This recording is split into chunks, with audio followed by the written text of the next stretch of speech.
Jaya Radha Madhava Kunja Bihari Kunja Bihari Jaya Radha Madhava Kunja Bihari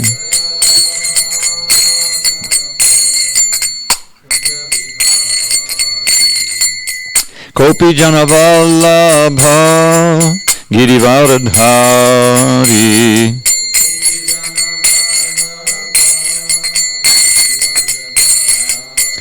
Jai Gopi Jana Vallabha Girivaradhari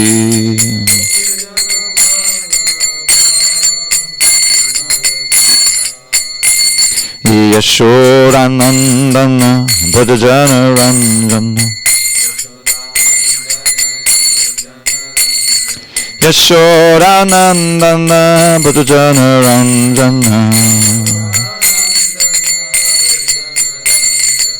Yamuna Tira Vanachari Yamuna Tira Vanachari Jaya Radha Madhava Kunja Bihari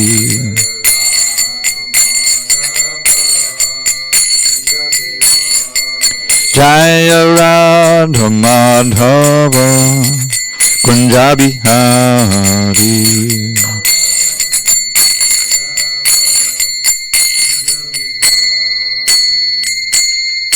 Jai Mr. Paramahamsa Parudikacharya Ashtotavata Sri Srimad Divine Grace Srila A.C. Bhaktivedanta Swami Prabhupada Ki Jai ISKCON BBT Founder Acharya Srila Prabhupada Ki Jai Jai Om Vishnupad Paramahamsa Parudikacharya Ashtotavata Sri Srimad Divine Grace Srila Bhakti Siddhanta Saraswati Thakur Ki Jai Ananta Koti Vaishnavinda Ki Jai Namacharya Srila Haridas Thakur Ki Jai Srimad Bhagavad Gita Ki Jai Samaveta Bhaktabinda Ki Jai. All glories to the assembled devotees. All glories to the assembled devotees. All glory to the assembled devotees. All glory to Shri Guru and Gauranga. Om Namo Bhagavate Vasudevaya. Om Namo Bhagavate Vasudevaya. Om Namo Bhagavate Vasudevaya. On this 11th day of November 2020 in SanDiego, we're reading from Srimad Bhagavad Gita as it is, translation and commentary by His Divine Grace A.C. Bhaktivedanta Swami Prabhupada. And we're in chapter 3, Karma Yoga. I forget if we're on 33 or 32. It's 32? Okay, bottom of page 168, text 32. Ye tvetarabhyasuyanto nanutishtanti me matam savajnanavamudhangstham viddinashtana chetasaha. Ye tvetarabhyasuyanto nanutishtanti me matam savajnanavamudhangstham viddhinashtana chetasaha. Ye tvetarabhyasuyanto nanutishtanti me matam savajnanavamudhangstham viddhinashtana chetasaha. Ye tvetarabhyasuyanto nanutishtanti me matam savajnanavamudhangstham viddhinashtana chetasaha. Ye tvetarabhyasuyanto nanutishtanti me matam Sarvajnana vimudang stan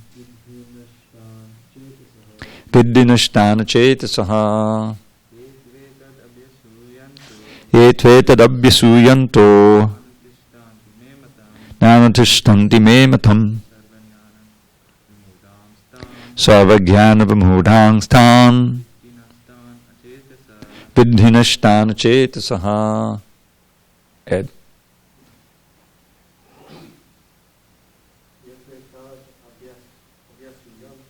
Ye tvetad abhyasuyanto nanutishtanti me matam Sarvajnana vimudang stan viddhinashtana chetasaha. Yea, those two, however, etat, this abhyasuyantaha, out of envy, do not anutishtanti, regularly perform, my matam, injunction. Sarvajnana, in all sorts of knowledge, vimudhan, perfectly befooled, tan, they are, vidhi, know it well, nashtan, all ruined, achetasaha, without Krishna consciousness. Translation. But those who out of envy disregard these teachings and do not follow them regularly are to be considered bereft of all knowledge, befooled, and ruined in their endeavors for perfection. Purport. The flaw of not being Krishna conscious is clearly stated herein.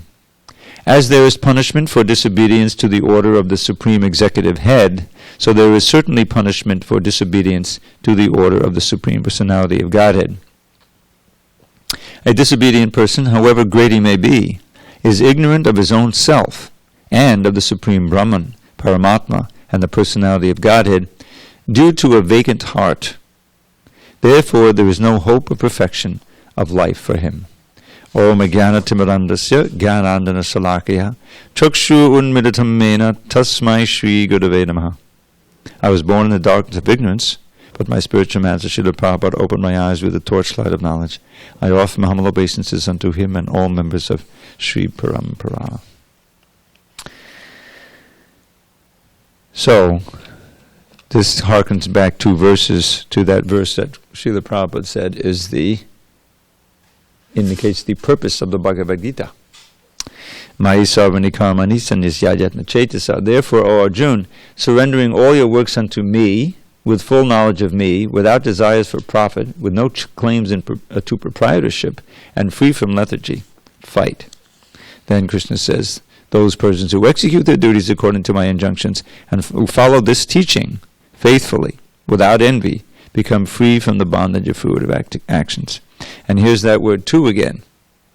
On the other hand, however, but, those who out of envy disregard these teachings and do not follow them regularly are to be considered bereft of all knowledge, befooled and ruined in their endeavors for perfection. Well, that pretty much describes everybody out there, doesn't it? I mean, no, it's not that they disobey; they don't even know. But that ignorance is no excuse. These are these injunctions Krishna gives. They act like laws. There's this statement Prabhupada would always quote, where does Dharma come from? So this is Yamaraj speaking. Dharmaraj. He said, Dharmam tu sakshat bhagavat pranitam. This is the first line of a verse. Dharmam tu, here's the word tu again. Dharmam tu sakshat bhagavat pranitam. That Dharma is enunciated by the Supreme Personality of Godhead. And anyone who is placing himself or in a position of being a ruler or someone who's should follow has to be giving that same instruction of Krishna. Otherwise, they're violating Krishna's laws, they're against him, and they'll be punished. And those who follow them will also be punished. This is the famous Andaya Tandaya principle, the blind leading the blind, which is, it's going on all over the world. So what is it now? This principle that Krishna gives here is not easy to follow, certainly not for the materialist. Surrendering all your works unto me, that means the fruits of your work, with full knowledge of me. Well, it takes some work to get that knowledge. Without desires for profit, how are you going to live? No claim to proprietorship, how are you going to live? and free from lethargy, fight. It reminds me of a verse in the 2nd chapter where Krishna says, what is it? Abhyadikadasche, Mahapaleshu kadachana, ma karma balahetu dur, mate sangha swakarmani. I forget the first word. That you have a right to perform your duty, but not to the fruits. Karma nyabhidikadasche, the right to perform the activity. Karma mahapaleshu kadachana, not the fruit. Ma karma balahetu bur. And don't ever think of yourself as the doer, or because everything is under my control. And then the last verse, mate sangos to karma. Don't be attached to not doing your duty. It's almost Krishna is cutting off all avenues. He says, okay, I performed your right. Okay, I performed my duty. Let me get to it, but not the fruits. I can't enjoy the fruits, and why should I do it? Can I at least be proud of the work that I did? No. Don't think that you're the doer. Then, I'm not going to work at all. Don't be attached to not doing your duty either. He's got everything covered. So this is a similar thing. You can work in your activity, in your karmani, the same word is there, but you have to surrender all the works, all the fruit to me. Sanyasyatma, be renounced, and don't aspire for anything. Full knowledge of me, without desires, nirashya, and having no sense of proprietorship. So it's not it's easy formula. This is serious bhakti he's talking about here. And what's the result? If they people execute their duties according to this injunction of mine, follow this teaching, without envy, they become free from the bondage of fruitive action. So here again is the promise of freedom from bondage, means liberation from birth and death. That's the promise here.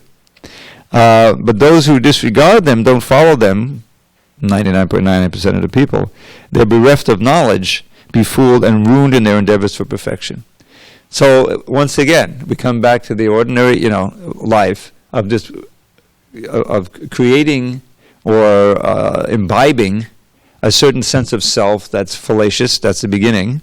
This family, this race, this place where I live, this language, all of these designations, they're all false designations. They're temporary. They really have nothing to do with the soul. But you identify with them, and you create your life within that so-called reality, temporary reality, and you live from day to day and from week to week and month to month and year to year in that illusion, and it keeps changing, and you have different conceptions. Someone dies, you grow older. That's me. Is that still the same me in the mirror? And the whole thing just comes to nothing. That's what Krishna says. As time goes on, they'll be fooled and ruined in their endeavors for perfection. There's no question of it. You remember we read, before we came back to the beginning of the book, in chapter 16, at the end, there's that verse Prabhupada often quotes, Ye shastra vidamutsrija vartate kamakara nasa siddham abapnodi nasukam naparangatim. This is one of many similar verses in the Gita. I'm laying it out, here's what you can do, you can achieve perfection, you can come back to me. But if you don't, then you'll never achieve perfection, you'll never see supreme goal, you'll never achieve happiness. That's what he says in this verse. And there he's pushing the authority of the Shastra. Now he's the speaker of the Shastra, he's speaking right here. But there he's emphasizing the idea of being of taking the revealed scripture as given by the realized soul as your pramana. Remember that phrase, very important. Pramana, source of evidence by which you live, by which you understand this world yourself. So here's again, the Bhagavad Gita is filled with these. All our Shastra are, On the one hand this, but if you don't do it, you get this. By contrast, this is how you learn. This is how you see, the white and the dark and the different contrasts, you make sense of things. So Krishna constantly goes back. On the other hand, if you don't do this, this is your fate.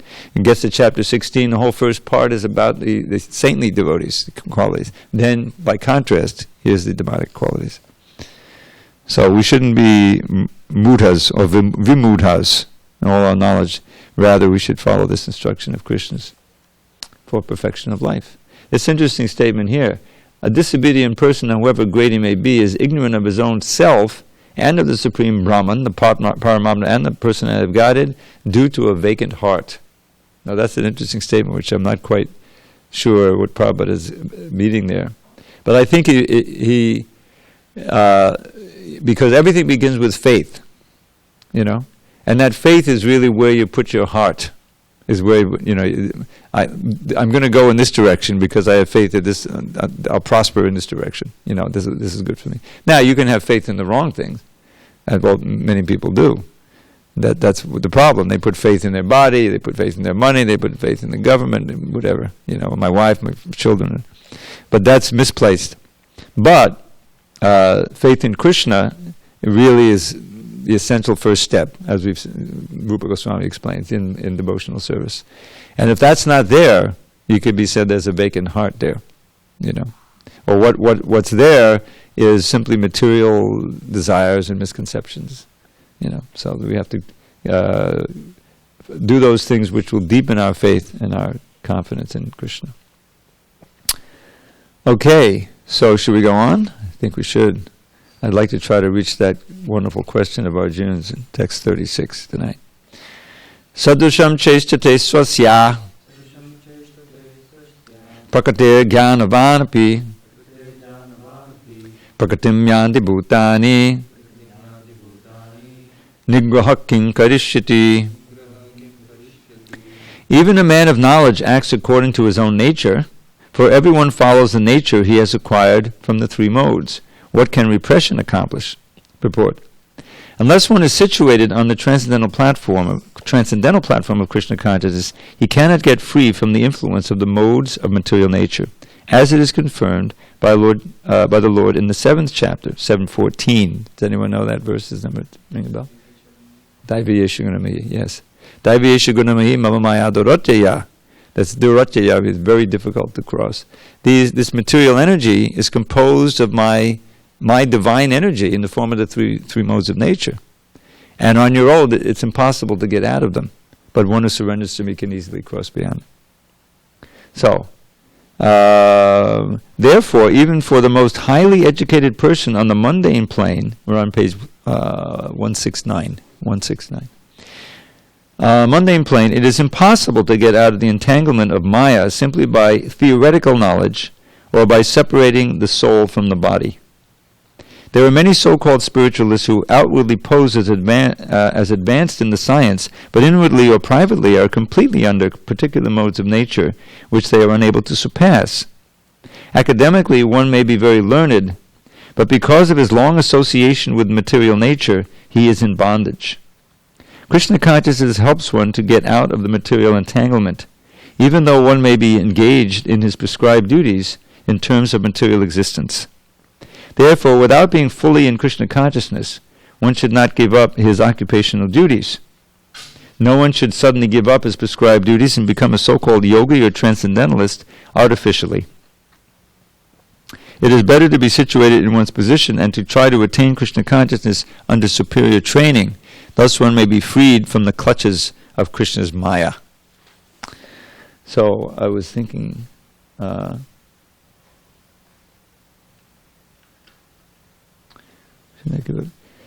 so there's a verse, there's a famous conversation that Lord Chaitanya had with Ramananda Roy. It's recorded in the 8th chapter of the Madhya Lila of Chaitanya Charitamrita.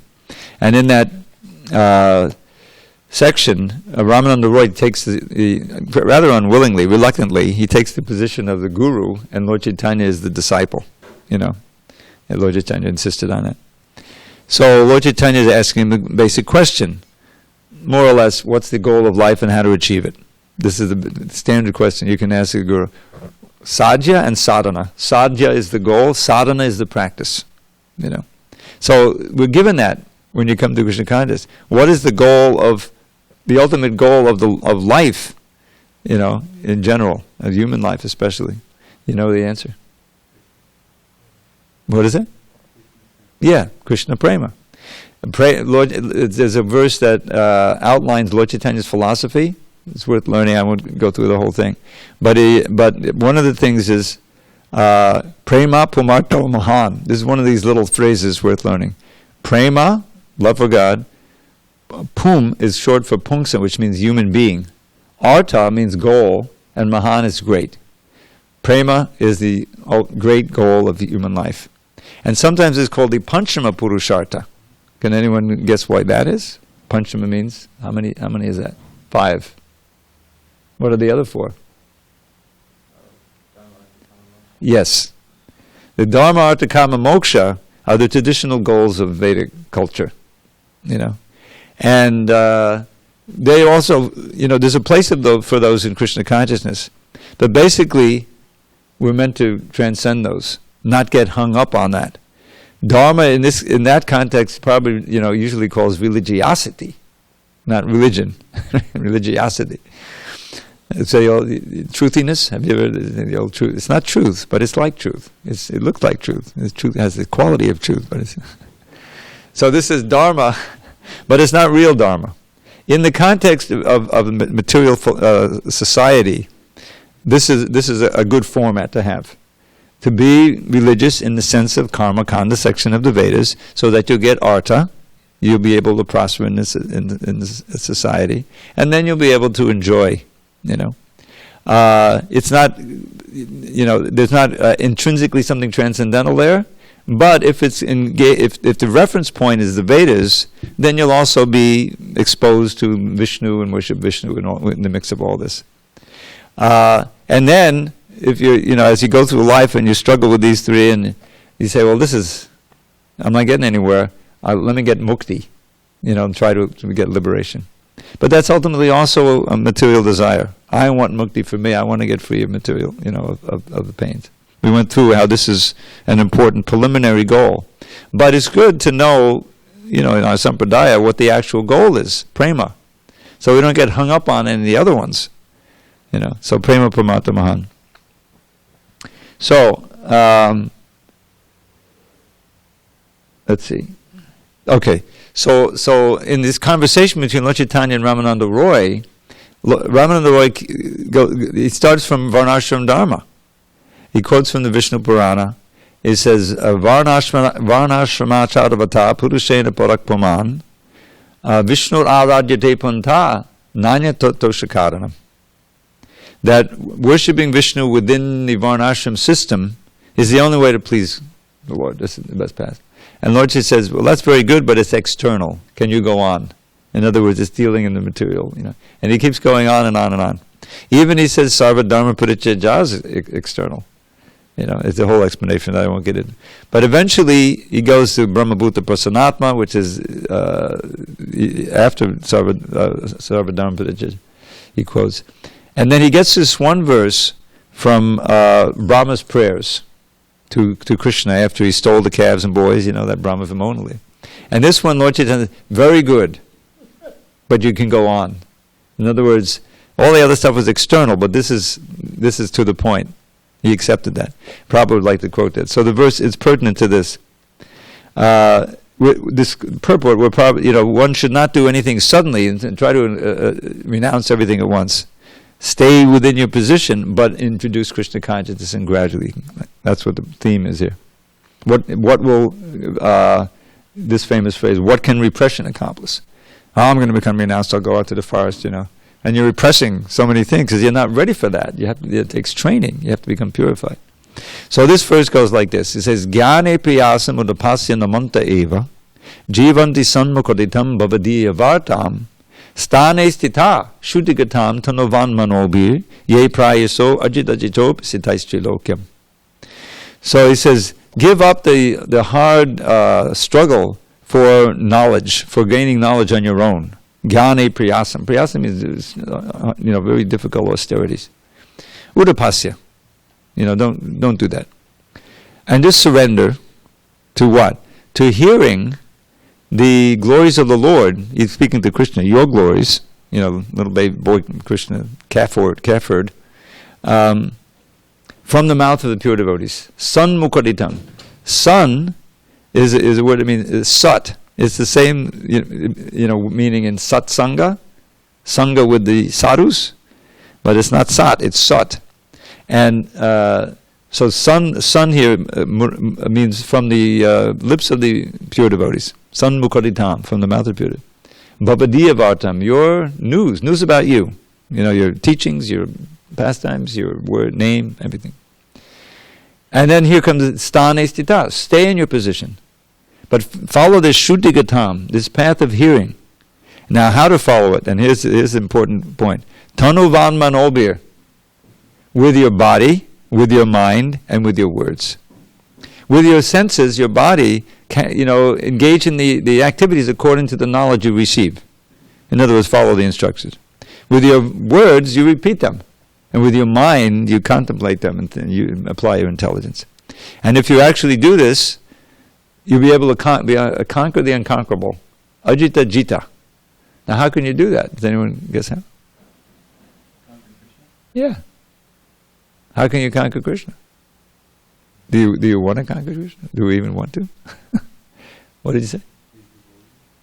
Yeah, but I mean, the point is, here's someone starting. Okay, I'm on the path now, and I'm going to hear from the great devotees. And I'm just by hearing, he said, just by hearing and following the instruction, doing it, hearing and chanting, I'm going to conquer Krishna. How? Ajita Jita is right there. Conquer the unconquerable Lord. How did Mother Yashoda conquer Krishna? Love. In other words, you get the prema. This is the way. Not any extreme activity. It begins and ends basically with hearing and chanting. That hearing process from the pure source can completely transform your life and purify, and that's the essential thing. Now, it's not the only service we do, but it's the foundation of all the services. Without hearing, you're going to have any knowledge about what to do or why to do it. So that's interesting here. One should not give up his occupation. No one should suddenly give up his prescribed duties, become a so-called yogi. Better to be situated in position, try to attain Krishna consciousness under superior training. That's the point. Hear from the superior. And then one may be freed from the clutches of Krishna's Maya. Okay, now he starts talking about the senses, and that going to lead into the part about lust, which really caps this whole chapter. Indriyasyendriyasyate ragadvesha vyavastita tayona vashamagachet tauyasya padipantina. There are principles to regulate attachment and aversion pertaining to the senses and their objects. One should not come under the control of such attachment and aversion because they are stumbling blocks on the path of self-realization. Purport. Those who are in Krishna consciousness are naturally reluctant to engage in material sense gratification. But those who are not in such consciousness should follow the rules and regulations of the revealed scriptures. Excuse me. Unrestricted sense enjoyment is the cause of material engagement. But one who follows the rules and regulations of the revealed scriptures does not become entangled by the sense objects. For example, sex enjoyment is a necessity for the conditioned soul, and sex enjoyment is allowed under the license of marriage ties. According to scriptural injunctions, one is forbidden to engage in sex relationships with any women other than one's wife. All other women are to be considered as one's mother. But in spite of such injunctions, a man is still inclined to have sex relationships with other women. These propensities are to be curbed. Otherwise, they will be stumbling blocks on the path of self-realization.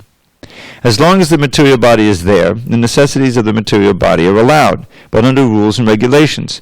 And yet, we should not rely upon the control of such allowances. One has to follow those rules and regulations unattached to them, because practice of sense gratification under regulations may also lead one to go astray, as much as there is always the chance of an accident, even on the royal roads. Although they may be very carefully maintained, no one can guarantee that there will be no danger, even on the safest road. The sense enjoyment spirit has been current a very long time, owing to material association. Therefore, in spite of regulated sense enjoyment, there is every chance of falling down. Therefore, any attachment for regulated sense enjoyment must also be avoided by all means. But attachment to Krishna consciousness, or acting always in the loving service of Krishna, detaches one from all kinds of sensory activities. Therefore, no one should try to be detached from Krishna consciousness at any stage of life. The whole purpose of detachment from all kinds of sense attachment is ultimately to become situated on the platform of Krishna consciousness. So, remember, I guess this was a while back, but in the second chapter, we had these verses Because the second chapter is a summary of the whole book. So there's something about, you can relate to and everything in the second chapter. So there's these two verses. You may remember them. Dhyayato vishayan pungsa sangat techu vijayate sangat sandayate kama kamat krodho vijayate. So what Krishna is describing there is how the spirit soul gets entangled and becomes degraded.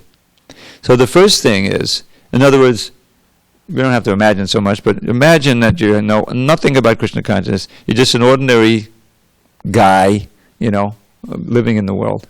What happens? Well, as you go through life, you see various things that attract your mind to enjoy.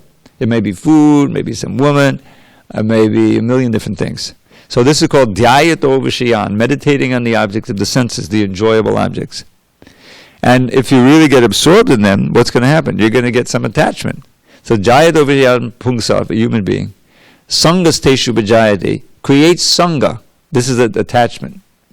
And if you allow that attachment to increase by more, contemplation, sanjayate kama, it develops into a very strong urge to enjoy called kama. Okay. And when you indulge in that, eventually you become disappointed. And then you can become angry at whatever is, the obstacle to your enjoyment, right? Now you can also become just discouraged and depressed. That's the flip side of anger.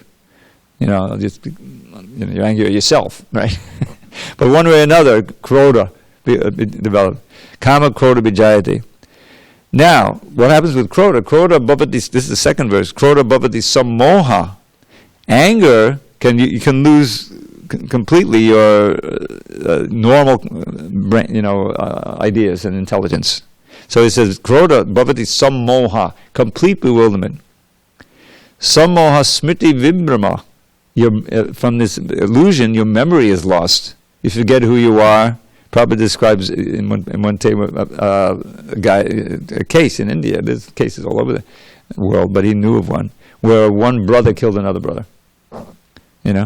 And then they were going to execute him. The father pleaded, "Oh, he's my last son, and when the son is already gone, please let him at least have life in prison. I can go visit him." I said, "Okay." But one act like that can ruin your whole life. So that's a serious thing. Sammoha smriti brangshad, lose your memory, buddhi nasha. Your intelligence can be lost, and then what do you got? You're helpless. You fall down in the material pool. So what's the solution? Next verse, and that brings up the point why I brought these up. Raga dvesha vimuktais vishayan indriyaischadhan atmavashay bede atma prasadam adhigacchati. This, here in this verse, Krishna is describing how one can get prasadam. Not the usual food, but the actual grace of the Lord, which is a general thing. So raga dvesha vimuktais vishayan indriyaischadhan. Even as the senses are moving amongst the sense objects, one can be free from attachment and aversion, which Prabhupada tells us.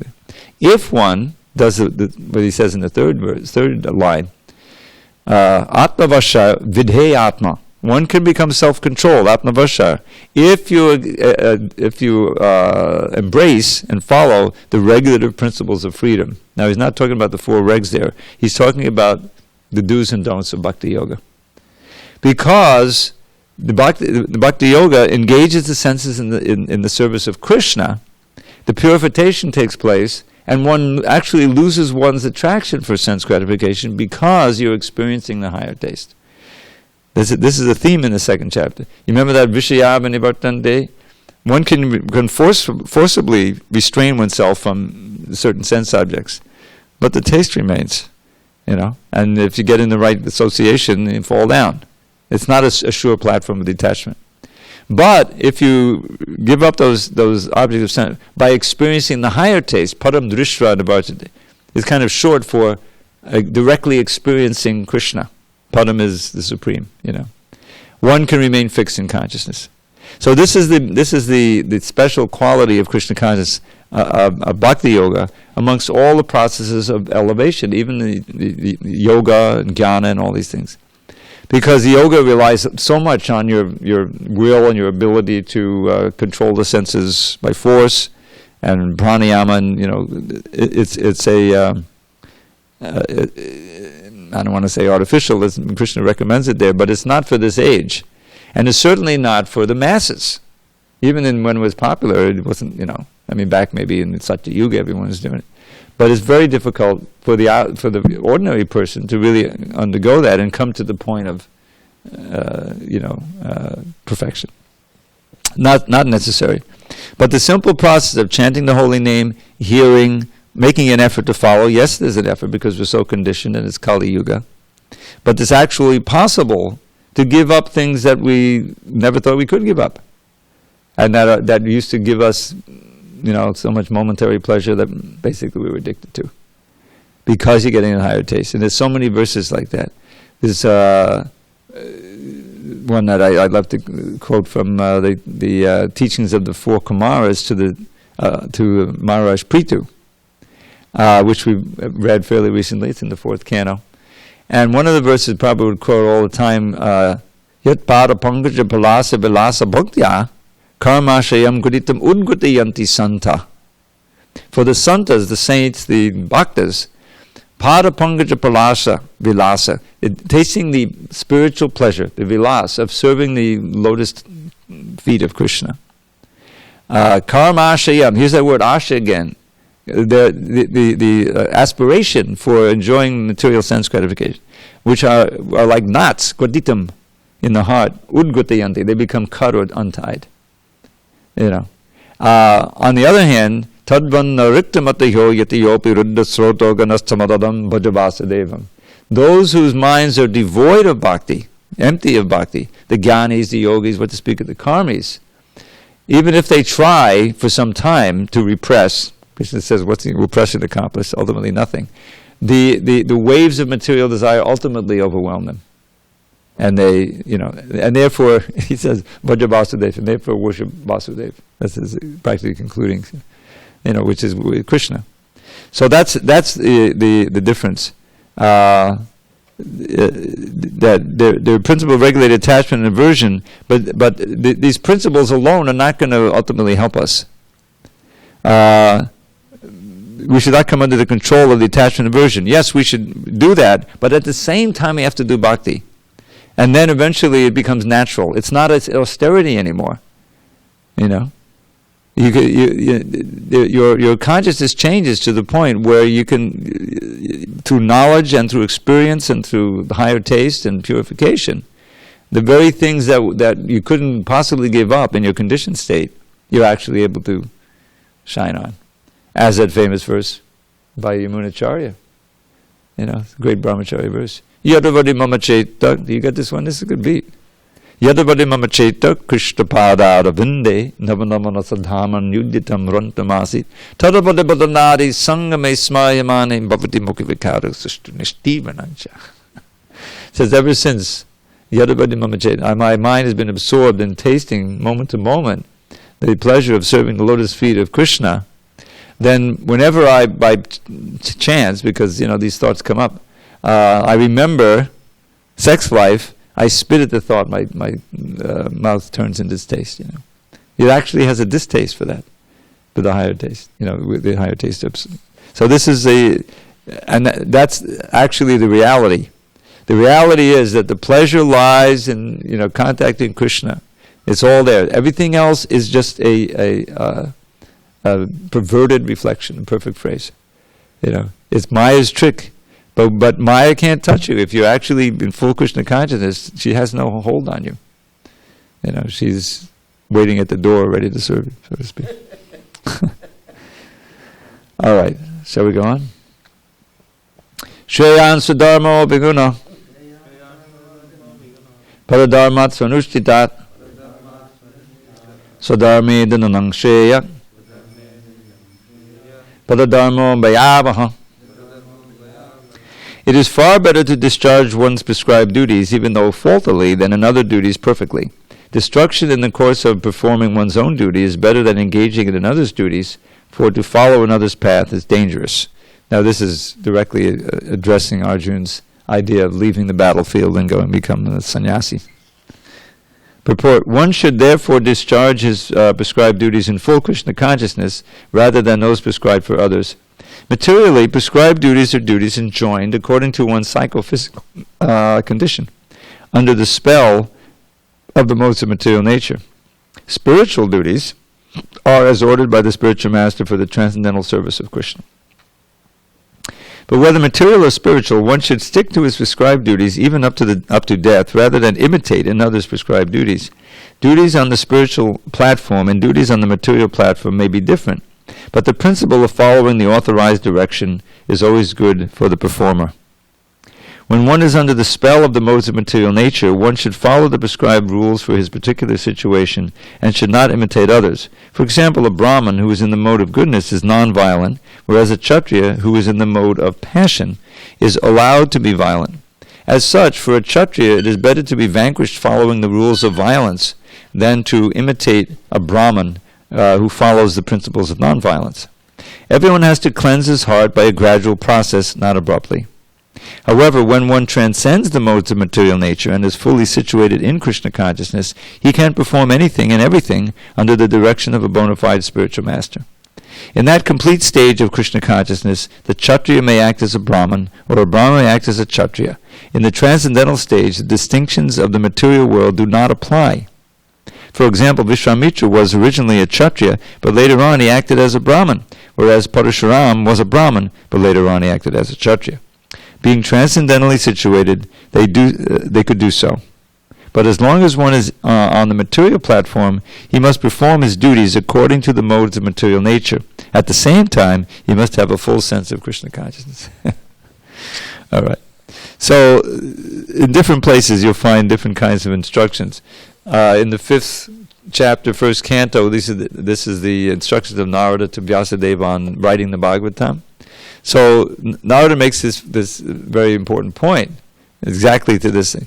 He says, Tak chakva swadharmam chadanam bhajang harer bhajan napakpo tapate tato yadi yatra kavabhadram abura mushikim karvota apto abhajatam swadharmataha. So this is precisely the opposite of what Krishna is teaching here in different contexts. He says, because he's trying to get Vyasadeva to write something beyond the Gita. He's already written the Gita in the Mahabharata and on so many other literatures, transcendental, and they have their value, but he's dissatisfied. Vyasadeva said, I've left something out. I haven't completed my task here, my mission. So Narada came to basically reiterate what he had already kind of concluded. I haven't written a book that's simply wholly and solely about bhakti and focuses on the Supreme Personality of Godhead and not anything else. So this verse is explaining to Vyasadeva why he's dissatisfied.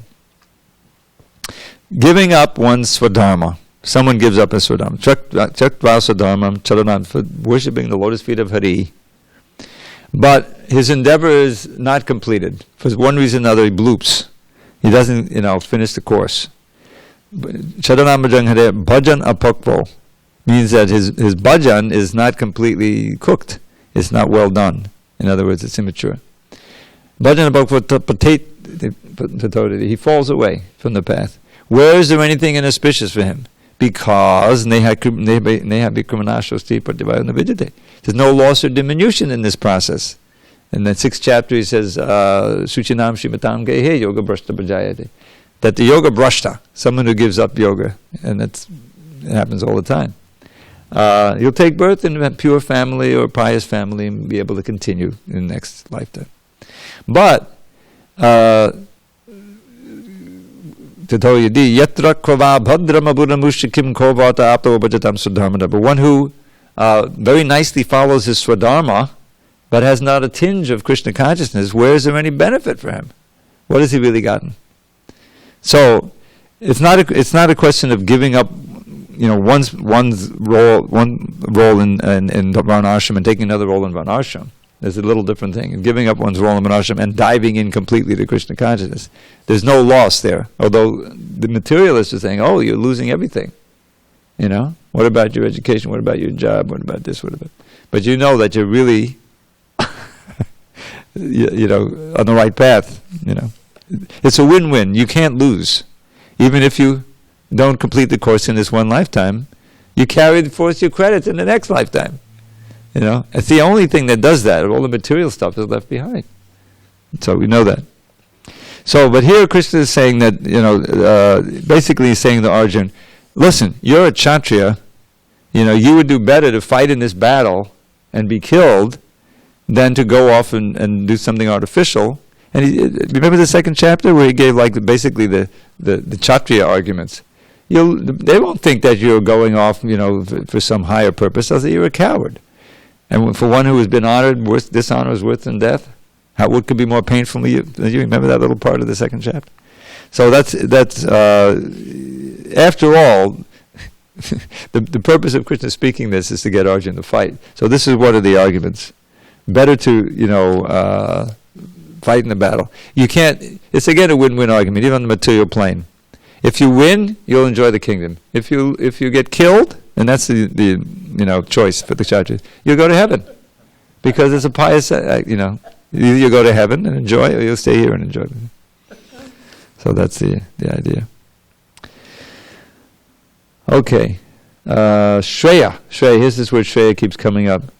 It's better to be fail or meet destruction in acting in doing one's own duty than to do another's duty, which may be very fearful. Now, here's the key question, because it really we can relate to it. Arjuna vacha atakena prayukto yam papam charati purushaha anichanna vibhashneya balad iviniyojitaha. Arjuna said, O descendant of Vishnu, by what is one impelled to sinful acts, even unwillingly, as if engaged by force? Purport. A living entity, as part and parcel of the Supreme, is originally spiritual, pure, and free from all material contaminations. Therefore, by nature, he is not subject to the sins of the material world. But when he is in contact with the material nature, he acts in many sinful ways, without hesitation, and sometimes even against his will. As such, Arjuna's question to Krishna is very sanguine. As to the sanguine here, Prabhupada sometimes gives words a new meaning, pertinent. As to the perverted nature of the living entities. Although the living entity sometimes does not want to act in sin, he is still forced to act. Sinful actions are not, however, impelled by the supersoul within, but are due to another cause, as the Lord explains in the next verse. So as soon as I've read this verse, when I first read it many, many years ago, I immediately thought, what could be more obvious example than addiction? There's some addiction to, not only substance abuse, but also relationships. Remember, I don't know if they still have this codependence idea, that you get codependent on two people who are codependent. They're kind of addicted to each other. But sometimes it can be damaging to both parties at one, psychologically. But that happens. You can become addicted to anything. You find that it gives you some relief somehow or other. But mostly this idea of drugs, because it's bad for you. The alcohol, obviously, is millions and millions of alcoholics. But at one point, it gave you some kind of pleasure, and it gives you some kind of temporary release or relief. And so you keep coming back to it. And then even though it's wrecking your health, my liver, you can't give it up. It's got a hold of you. And Krishna will explain, the karma, of course. And it invades the senses, the mind, and the intelligence. Normally the idea of addiction is just, it's got to be some physical thing. But it's just as easy to be a mental or emotional addiction that you can't give up. So that's an extreme example of what material life is all about. I like to point out that in the 15th chapter, where Krishna describes very nicely the process of transmigration, and then when you transmigrate into, at least assuming it's not a tree or an insect, and not even an insect, but like a plant, but your sensor is even a fish or something. He says you get shotram, chakshus, sparshan, angsha, rasadam, granam, evacha. Adhishtaya, manishchaya, vishayani, pasevate. The soul gets another set of ears, eyes, nose, all these senses, grouped around the mind. And then vishayan, this is the word vishayan again, objects of the senses. Upasevate. Now, what does that upasevate mean? I forget what the word Prabhupada uses, engages with them or experiences, something like that. I looked it up years and years ago, somehow, for some reason, in the dictionary, Sanskrit dictionary. And one of the meanings is you become addicted to become addicted to. And that's really what happens in every form of life. There's a certain set of sense objects that you're used to, and this is the food I eat, this is the sex that I... And that's what you live. You identify with that, So really, everything is a form of addiction, and as Krishna will say, this is such an illuminating description here, text 39. This lust and these addictions, they cover your real knowledge of who you are. That's the whole point. Is that these desires, they overwhelm the mind, and because you're identifying with with the body or the mind. And you completely lose touch of your actual knowledge of who you are as a spirit soul. So understanding that, and then redirecting the object of the senses, not to sense gratification, but to service of Krishna, connecting with Krishna, it removes the covering, and the knowledge is already in there.